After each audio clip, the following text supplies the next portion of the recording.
Misumini dachenge biyako menanga dalisinge menanga dalisinge awachinge ganale kamna miteno bonsinge badatu dachenge kananinge biyanga romia grado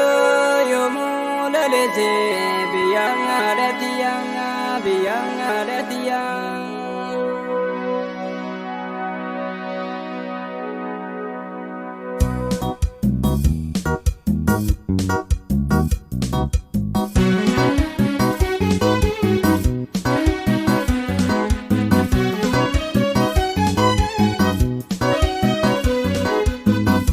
Dumesai wani kurobu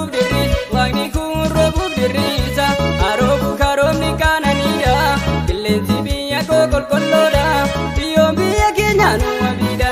Dumesai wani kurobu dirisa arobu karom ni kananida dilensi biya kolkoloda biya kenyanu abida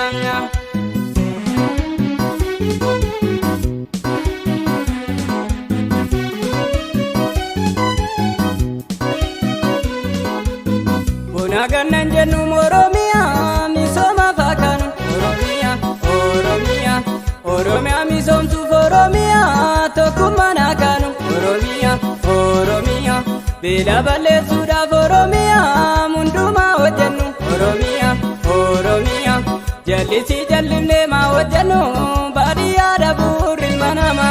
doguma bale subya baranu biyuma obiti garinama jalisi jalimne ma wajanu badiya daburil manama doguma bale subya baranu biyuma obiti garinama dumesai wani kurobu dirisa arobu karom ni kananida dilensi biya kolkoloda biya kenyanu abida dumesai wani kurobu dirisa arobu karom ni kananida dilensi biya kolkoloda biya kenyanu abida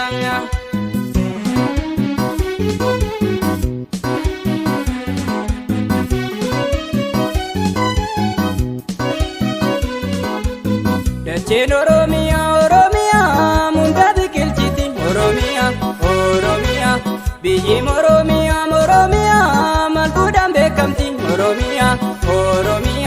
buna bisalitin Oromia sharafa margatin Oromia beladota manalon kanani warge buna tanan undumani bineensa bosona gosumani undumani kabdo Oromiyani beladota manalon kanani warge buna tanan undumani bineensa bosona gosumani undumani kabdo Oromiyani dumesai wani kurobu dirisa arobu karom ni kananida dilensi biya kolkoloda biya kenyanu abida dumesai wani kurobu